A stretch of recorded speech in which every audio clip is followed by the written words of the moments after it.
Malaki ang naging usap-usapan sa inilabas na trailer ng Someone Somebody, kung saan mapapanood sina Catherine Bernardo at James Reid bilang matalik na magkaibigan.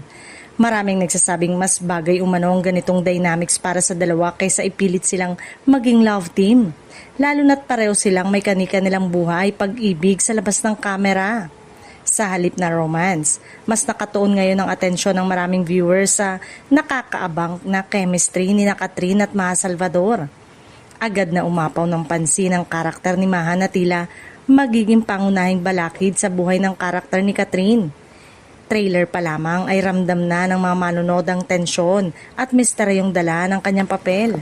Umani rin ang iba't ibang reaksyon online ng trailer. Ayon sa ilang netizen, parang ang sarap panoorin kung kontrabida si Maha ni Catherine. May nagsabi rin na trailer pa lang, nakakatakot na agad si Maha. Para siyang fan na obsessed. May ilan ding ikinumpara ang kanyang karakter sa klasikong pelikulang Bona ni Nora Honor, kung saan umiikot ang kwento sa matinding obsession ng isang tagahanga sa kanyang iniidolo. Marami rin ang pumuri sa pagiging magkaibigan lamang ng mga karakter ni Catherine at James. Para sa iba, nagbibigay ito ng kakaibang timpla sa serye na anilay may Korean drama vibe. Magaan sa simula ngunit unti-unting naghahatid ng matitinding plot twist na tiyak na aabangan ng mga manonood.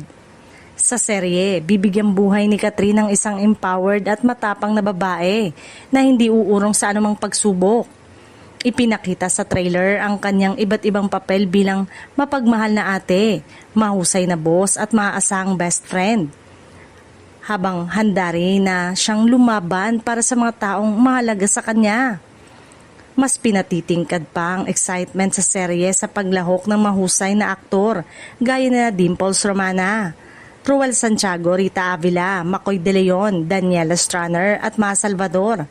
Dahil sa kakaibang kombinasyon ng cast at sa misteryong istorya, mataas ang inaasahang magiging interes ng publiko sa Someone Somebody.